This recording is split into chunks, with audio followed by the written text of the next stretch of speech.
आदरणीय संचालक महोदय कह रहे थे, हम लोग बड़े भारी मन से उनकी जयंती को मना रहे हैं। इस मौके पर भारतीय राजनीति के सौरमंडल के ऐसे सूर्य आदरणीय राष्ट्रीय अध्यक्ष अखिलेश यादव जी, जिनके इर्द गिर्द आदरणीय संचालक महोदय कह रहे थे कि राष्ट्रीय राजनीति आज घूम रही है, तो इसलिए मैं कह रहा हूं कि भारतीय राजनीति के सौरमंडल के सूर्य, जिनके इर्द गिर्द पूरी भारतीय राजनीति आज चक्कर ले रही है, हम लोगों के राष्ट्रीय अध्यक्ष आदरणीय अखिलेश यादव जी, जन जन के नेता आदरणीय शिवपाल यादव जी, और हम युवाओं के नेता जो हमेशा छात्र नौजवानों के सवाल पर संघर्ष करने में आगे रहे, आदरणीय धर्मेंद्र यादव जी समेत अंशुल यादव जी, सब लोग मौजूद हैं। मैं अपनी तरफ से आप सबका हार्दिक अभिनंदन कर रहा हूं। और आदरणीय अभिषेक यादव जी जो इस यात्रा को लेकर के चले यहां तक आए, सच में हम सबके लिए ये प्रेरणादायी है कि ऐसे दौर में जब लोग राजनीति में अपनी जगह बनाने के लिए बहुत शॉर्टकट रास्ते का इस्तेमाल कर रहे हों, आपने इस देश में इस यात्रा के माध्यम से हम तमाम नौजवानों को लेकर के जो एक नजीर प्रस्तुत की है, और आदरणीय राष्ट्रीय अध्यक्ष जी के निर्देशानुसार कदम दर कदम जो पीडीए की यात्रा जो सफलता को प्राप्त करते हुए आज यहाँ पहुंची है, मैं तमाम साइकिल यात्रियों को और पधारे हुए सारे लोगों का अपनी तरफ से बहुत इस्तेकबाल और अभिनंदन करता हूँ। रामधारी सिंह दिनकर ने लिखा रश्मिरथी में, जब अज्ञातवास करके लौटे पांडव तो उन्होंने लिखा कि धूप घाम पानी पत्थर पांडव आए कुछ और निखर। तो ये जो समाजवादी साइकिल यात्रा के नौजवान यहाँ उपस्थित हैं, सबने धूप घाम पानी पत्थर को सह करके अपने को निखारा है, अपने को आपके समक्ष प्रस्तुत किया है। और इस भारतीय राजनीति में जब पूंजी का दौर हो, मैं पूरे भरोसे और आशा के साथ कह सकता हूँ आदरणीय राष्ट्रीय अध्यक्ष जी कि इस देश में अगर नेता बनाने की और नेता बनने की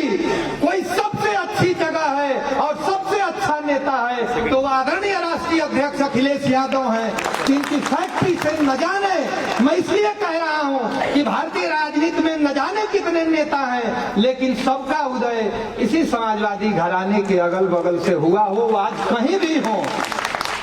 और मनुष्य जब ठान लेता है, समय अभाव है, आदरणीय राष्ट्रीय अध्यक्ष जी, हम लोग भाई अभिषेक जी के नेतृत्व में जो यात्रा तय किए हैं, यह कितना सुखद रहा। जब हम लोग निकलते थे गांव की गलियों से, सड़कों से, तो लोग पूछते थे कि ऐसे दौर में जब यह घोषित आपातकाल का दौर है, लोग डर के मारे अपने बंद कमरे में पड़े हैं, किसी की हिम्मत नहीं है, उस दौर में आदरणीय राष्ट्रीय अध्यक्ष अखिलेश यादव के सिपाही अपने माइक डीजे गाजे बाजे के साथ अपने संघर्ष का उत्सव सड़कों पर लेकर के निकल पड़े हैं।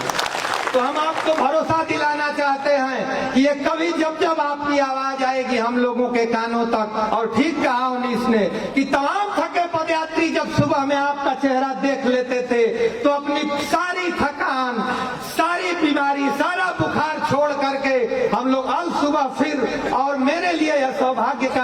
की बात है कि ये गाजीपुर से यात्रा जब पदयात्रा के रूप में शुरू हुई थी, इसी यात्रा के क्रम में मैं सोया था आदरणीय राष्ट्रीय अध्यक्ष जी, और रात को खबर आई कि असिस्टेंट प्रोफेसर की भर्ती बिहार में आई है, जिसमें मैंने पूरे बिहार को टॉप कर दिया था। ये यात्रा मेरे लिए ऐतिहासिक भी है। जब मुझे पूरे बिहार में चुनने का मौका मिला तो मैंने अपने घर से करीब 16 किलोमीटर दूर उत्तर प्रदेश की एक सबसे नजदीकी जो महाविद्यालय था उसको मैंने चुना, ताकि आपकी सेवा के लिए आजीवन उपस्थित रहूं। और उसी के क्रम में मुझे जब जब मौका मिला मैं नौजवानों के बीच साइकिल चलाने के लिए उपस्थित रहता हूं। और इन नौजवानों के लिए एक बात, हमारे पूर्वांचल में एक बात कही जाती है कि जब जैसन तब कैसन, ना तो मरत कैसन। लेकिन इन पूर्वांचल के और इन समाजवादी नौजवानों ने इसको सिद्ध कर दिया भाई अभिषेक जी के नेतृत्व में। और भाई अभिषेक जी आप बधाई के भी पात्र हैं कि आपने इतने कठिन संघर्ष को चुना और आदरणीय राष्ट्रीय अध्यक्ष जी आपके सहयोग से आपके चेहरे में हम लोगों ने अपना चेहरा देखा और ये सफलता आपके आदेशानुसार निर्देशानुसार ये यात्रा तय करते हुए भाई अभिषेक जी के नेतृत्व में यहाँ तक पहुंची। हम इसके लिए सबको बधाई देते हुए और फिर से रफीकुल मुल्क माननीय मुलायम सिंह यादव जी को याद करते हुए कि इस देश में हम सबके लिए आदरणीय नेताजी नहीं रहे, लेकिन इस देश में हम लोग आप में नेताजी का प्रतिरूप देखते हुए हम सब यहाँ से वादा करते हैं, आपको भरोसा दिलाते